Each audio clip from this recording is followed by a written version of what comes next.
Hello, this is Josh Rosenfeld. I'm bringing this to you to celebrate the 20th anniversary of a paper written by myself and Jim Pindell in 2003, AAPG Memoir 79, discussing a proposed drawdown of the Gulf of Mexico at around the Paleocene-Eocene boundary. Today, I'd like to repeat a talk I gave at the GCAGS GeoGulf Conference in 2019 in Houston. It's the erosion of the Florida and Yucatán carbonate margins of the Gulf of Mexico. Was it subaqueous or subaerial? Now, there were very few people at the talk, maybe 50, so the talk didn't really reach a very wide audience. I think it's worthwhile putting it out there, and hopefully you will find it interesting. What brought this all about is that there are some major anomalies in the Gulf around the Paleocene-Eocene boundary that really need to be explained. One is the sudden appearance and sudden end to thick sheet sands at least 450 kilometers beyond the contemporaneous shelf break. This is a flood of sand out into the basin, the lower Wilcox. Also, deep canyons are cut across tens of kilometers of shelf without tectonic uplift or worldwide sea level drop, example being the Yoakum Canyon, and there are several others. Erosion of lithified strata in the deep basin, karst in the deep basin, and a deeply eroded seaway within the Cuba, Florida suture zone. So to talk about the sheet sands, that really kind of gave us the eureka moment to make this hypothesis, which we've been working on for 20 years. We found 400 meters of sand here in the Great White Well. The Baja Well found the sand, the Trident Well found the sand, and it very suddenly comes in on top of the Wilcox and just as suddenly ends. This is called the Whopper Sand by Shell, the Wilcox 4 by Chevron, and this is the Texas coast. Let me get the little pointer going. This is the Texas coast today in brown. This is the shelf margin back in the Paleocene-Eocene boundary time. So here we're 400 kilometers or so.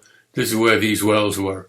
Since this happened, the sand has been found into Mexico and well to the east of this location too. So the mechanism for this isolation, the Cuban arc at the leading edge of the Caribbean plate was consuming, or the Proto-Caribbean, which was being subducted under Cuban arc, volcanic arc, and at the Paleocene, around the Paleocene-Eocene boundary, it collided with Florida and Bahamas continental block here, and was sliding along the east side of the Yucatan continental block. So the connection between the Gulf of Mexico and the Atlantic Caribbean Ocean, about 200 kilometers wide. So it was a fairly narrow stretch.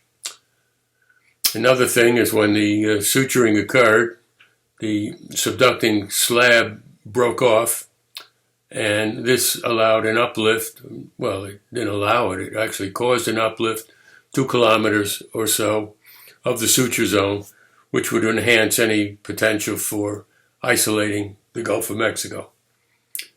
At the Paleocene-Eocene climax drawdown, this is the suture zone, we would have had an inland sea or a mar-lago. The removal of up to 2,000 meters of water would create an isostatic rebound of the land around the basin. So we would enhance even more the isolation. The shoreline would be approximately where this black dashed line is. So we'd have a connection between Florida, the Bahamas, Cuba, and Yucatan. Today, I want to talk about 3 areas where the Paleocene-Eocene can be examined more or less without a lot of subsurface data. The Paleocene-Eocene, as far as basinal strata go, in the northern and the eastern Gulf, is generally buried under thousands of meters of younger sediment. Only here in the Tampico-Misantla Basin in Mexico, where the Chicontepec Paleo Canyon and its tributaries are exposed, particularly the tributaries, can some studies of the Paleocene-Eocene situation be done, and this has been done very well by Steve Cossey and his associates who continue to work in that area.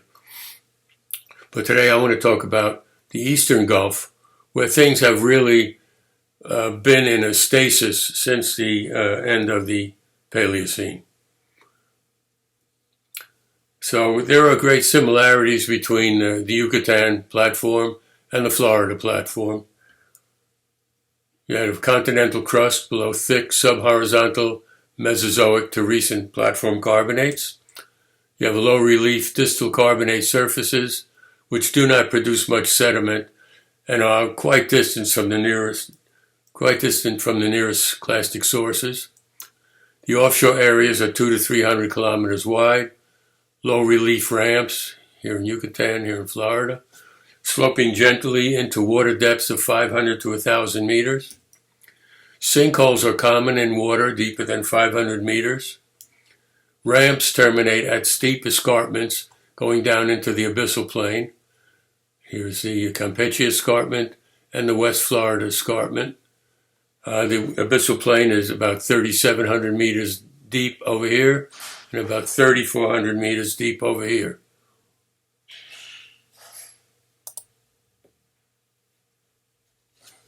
Okay. The escarpments are erosional. There are no marginal reef tracts nor deep water facies. There are low relief terraces on the outer ramps that step down towards the basin. The lower escarpments are cut by numerous steep-walled canyons. And these two unique terrains, as far as globally, being in the same basin, likely share a very unusual history. Now, I'll be looking and showing you bathymetric data that's available on Google Earth, and also, and I recommend highly, the Polar Explorer website of Columbia University. The data is there. You can actually see the elevations and the depths of water at all scales and very detailed data, especially along the escarpments. So we'll look at some of this, and we'll look at Florida first. Okay, this is from the Polar Explorer website. We're looking here at these black numbers are water depths in meters. And we're looking at the West Florida escarpment here. So let's first look at the area in this little box. You can see the canyons going from approximately 1,000 meters down to 3,000 meters. So here's a 10-kilometer bar. You can see very, very steep escarpment here. The solid arrows are sinkholes, which at this scale you can see. They're hard to see, but we'll zoom in. And also these terraces, which again, at this scale, are hard to see, but the broken arrow shows them, and we'll see much better examples. So just to zoom in again on these sinkholes, the general level of this flat area here is about 1,150 meters. The sinkhole right next to it, within 1 kilometer, is 1,189 meters. So we have 39 meters from the top of the sinkhole to the inside of the sinkhole. These are very interesting in deep water, since mostly we've been taught that sinkholes form subaerially by acids eating carbonates. Well, seawater being alkaline, I find it very difficult to form this sort of feature in a marine environment. Moving further south, let's look at these canyons and the surrounding area in the southern part of the Florida escarpment. So here again, we have these terraces, and these are, you can see them stepping down to the basin, 256 meters, 600 meters, 1,100 meters, 1,200, and then falling off the escarpment here. So these are stepping down by 200, 300 meters at a time. And we'll look at this little box later on, but first I want to show you what I think might be happening or might have happened here. As sea level was dropping, you might have had still stands or some weak layer in the stratigraphy, and these would be wave-cut benches and escarpments. As sea level was dropping, it would be cutting these steps. The best example here I could find is the cliffs of Dover in England. In that little box that I saw before, we're really zooming in on these canyons. I'd like to show you the relief. Usually we look at these escarpments, they look like, oh, okay, the canyons are there, they look pretty small because we're looking from a pseudo elevation of 100, 200 kilometers. But here we're really zooming into it. So here we have, say, 2,200 meters right here, 3,400 meters here. So within 10 kilometers, we dropped over 1,000 meters. And up here you can see the shelf, and also these on the shelf or the platform. You have these trains of sinkholes also. Going further south, again the terraces are shown here, we've seen this before. But look in this little box, we have here what's called the Florida Canyon. This is one of the perhaps the largest canyon on the Florida escarpment, although there are many large ones. And to look at it in detail, here's a 5-kilometer scale bar. We have a level here in the thalweg of the canyon, about 2,400 to 2,500 meters, and a cliff. And below the cliff, we have 3,359. So we have about 900 meters high cliff. This is pretty steep and great change in elevation. It's not the kind of thing that you'd expect just anywhere. Also, below this cliff, you can see that the elevation in the thalweg is actually lower, close to the cliff, than it is further out. Distance of, say, 80 kilometers. A thickness of, or difference, of 80 meters. So we think that this is a plunge pool with a tremendous volume of water going over the cliff and eroding those rocks. Now, this area was looked at in the Alvin submersible by Charlie Paul of the Monterey Bay Institute before 1990. He wrote this article. And he also noticed these depressions, not only the one I showed you, but also in the canyons below steep escarpments, more and more of these. And he said, well, it was due to solution and dissolution of the carbonates. Again, very hard to do with seawater. So again, these are plunge pools, according to my interpretation. And his comment here, also an important comment, the escarpment face consists of Aptian, Cenomanian, lagunal or low-energy intertidal limestones, indicative of deposition at some distance from the original platform edge, suggesting that the original shallow water Cretaceous margin has been lost to erosion. As much as 5 kilometers of retreat of the escarpment. And the only mechanism I could come up with doing that would be waves cutting away at the base of the escarpment. As far as the making of this depression, we look at the only cliff I could find of the same magnitude with a waterfall on it is Angel Falls in Venezuela, the Tepui of the Roraima sandstone, height about 1,000 meters, so it's on the same scale. Of course, this is a very low volume of water considering that there's not a major river above it. So it doesn't do much work, but it's pretty impressive. But if you were dropping, say, the volume of Niagara Falls over that escarpment, you could do a tremendous amount of work with 1,000 meters of drop of that water. And the exposed carbonate platforms of Florida and, as we'll see in Yucatan, were wonderful areas for collecting rainfall, hurricanes coming in from the Atlantic Ocean. And even if it was exposed, all this rainfall would have to find its way into the Gulf of Mexico. So go from Florida to Yucatan. There's one difference I want to point out here. Of course, we have the Chicxulub crater. And at the end of Cretaceous, when the asteroid hit to make this crater, the entire carbonate margin of the platform was blown off and actually made the breccias that are the great reservoirs for Cantarell, Apcatun field, and other fields in the Campeche Bay Area around the bend here, south of where we're looking right now.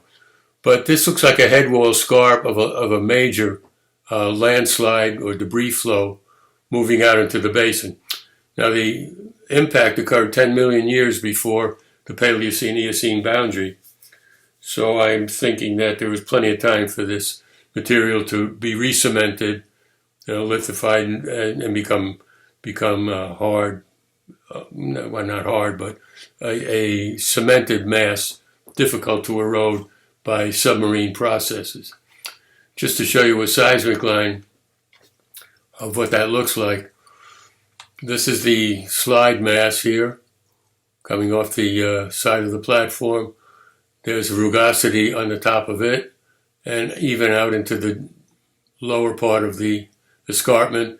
And then something happened, and we got quiet water deposition of distal sediments, mostly coming from the Mississippi fan, the north side of the Gulf of Mexico, and the west side of the Gulf of Mexico. So it's a very sudden change in environment here. So look at some detailed areas just to get a feel for what's going on.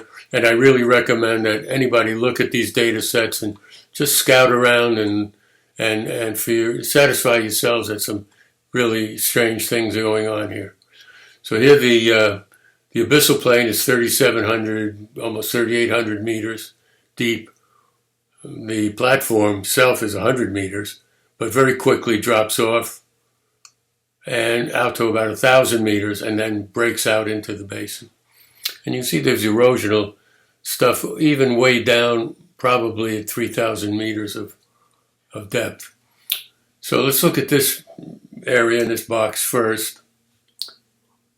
So here we see again the terraces that I was mentioning before. You got one at below 884 meters, 1,200 meters, 1,600 meters, and also the solid arrow showing sinkholes.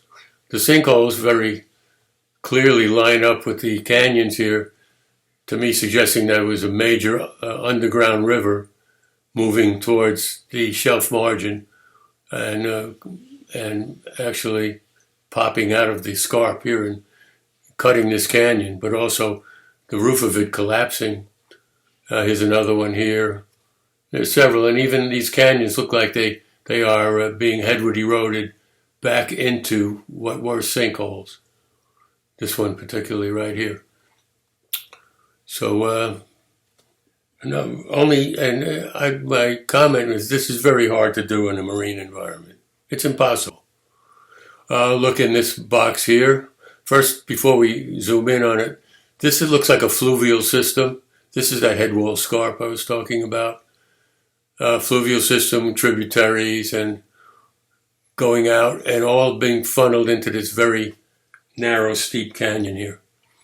So zooming in on that canyon, we have the sinkholes. You can see they're quite numerous. This sinkhole being intercepted by the canyon coming back. Maybe this one. But what's going on here, you're at 1,800 meters here, and you have a cliff, very narrow cliff, and below the cliff, a depression, 2,961 meters. So that's 1,100 meters. And the plunge pool in here, you look at this is back further out in the Thalweg, almost 200 meters dug out of this depression, a major plunge pool. So that had to be a tremendous waterfall and being concentrated right into that narrow gorge. One more area to look at off of Yucatan in that box. Again, showing the terraces, stepping down into the basin. Very clear on this side here. Another system that could be a fluvial system. Another cliff. 400 meters here and 600 meters over this cliff until we get out into the thalweg. So, again, major topography. Last thing I want to look at is the Straits of Florida. If, as we're saying, the Gulf of Mexico went down 2,000 meters, and today it's at sea level, at some point it had to refill. So how did it refill? Well, if you look at this perspective done by Alejandro Escalona, you can see that there's a very clear series of channels of water depths increasing towards the Gulf of Mexico and all funneling in through this main area here in the Straits of Florida. Straits of Florida and coming out into the Gulf of Mexico. And here's looking at it on the Polar Explorer data. You can see 860 meters, 1550, going out 2200 and out into the basin. The DSDP 77, Leg 77, did work out here, did some drilling at DSDP site 535, 540, and several others. And in their report, there is a seismic line, SF15. I'm going to show you that seismic line. So this is the Straits of Florida. We're looking at a canyon in the subsurface. It's here is the top of Cretaceous in this red line, as indicated by the DSDP 540 well. The DSDP 535 went through Pleistocene, hit the top of Cretaceous, and drilled into it. This is basinal Cretaceous, Cenomanian, a lot of black limestones in there, potential source rock.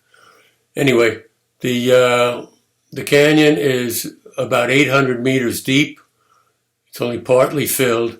If that well had been, or that hole had been drilled in the deepest part, these sediments in the bottom would probably give us the date that refill ended and sedimentation began again. Now, to cut this type of canyon requires a tremendous amount of energy. Cut it and remove all the material that would have had to have been there and carry it further out. And there is a fan of detritus further out into the basin, probably due to material flushed out of this canyon. Now, the DSDP team said that this canyon was cut by a paleo Gulf Stream. But if we look at the present-day loop current and Gulf Stream and the velocity of it, maximum velocity, and remember now we're at a time in the Earth's history when ocean currents are really very active because of the temperature gradients between polar and equatorial region. At that time, they must have been very sluggish. But even today, you can see that the most rapid current is 1.7 meters per second, which is not very fast, and it's only in the top 50 or 100 meters of water. As we go down into the depths, it's virtually zero motion, very little. So certainly incapable of doing any mechanical work. So a paleo Gulf Stream is not a tenable explanation for cutting that canyon. So to get to the bottom line here, the sequence of events that I think we are looking at, you have water depth here, 1,000 meters, 2,000 meters, and the x-axis is time. So say when Cuba collided with Florida, Bahamas, we had probably a period of restriction where there was some circulation going back and forth. Maybe that's when he started to cut these terraces. But from the point of isolation, the drawdown must have been very rapid, using an analog with the Mediterranean in the Messinian, which had been proposed that it evaporated within 1,000 years. That's pretty quick. And low stand would have lasted about 1,000,000 years. And I'm basing that on the cutting and refilling of Yoakum Canyon. And the refill, once the ocean broke in, would probably have taken a question of several years or decades at most. So the refill would have been pretty much instantaneous as well. So we've worked on this for the last 20 years. Steve in Mexico, myself looking at this, and working also with several other people, Art Berman and other collaborators. And there are several opportunities that this idea presents and need to be followed up on. First of all, we need more bathymetry and submersible surveys. The bathymetry that we have, the detailed bathymetry, which is very useful, only goes along the escarpments.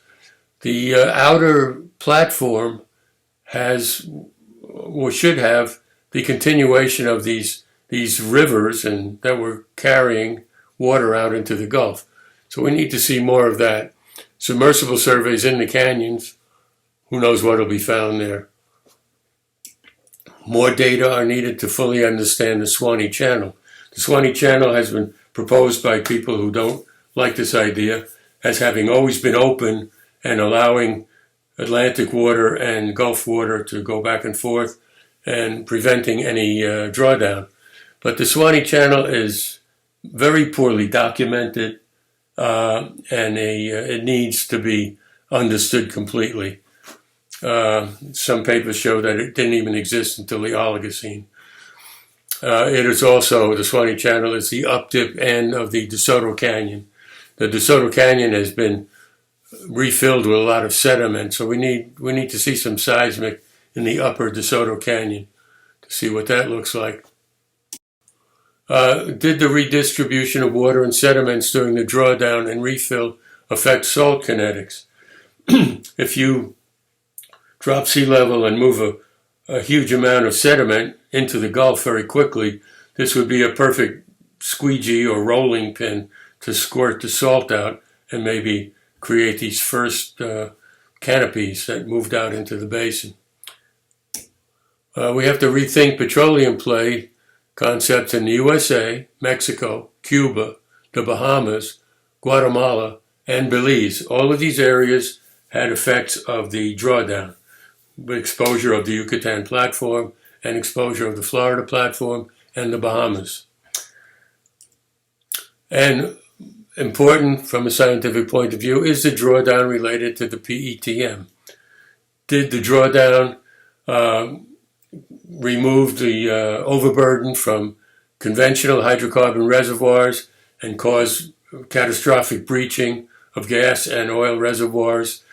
Did the clathrates in the superficial sediments in the deep Gulf, were they destabilized, and did they come pouring out of the sediments? In other words, this is a perfect mechanism for causing an influx of carbon into the atmosphere very quickly. And the timing is very good. So thank you for listening, and I hope that this piques your curiosity.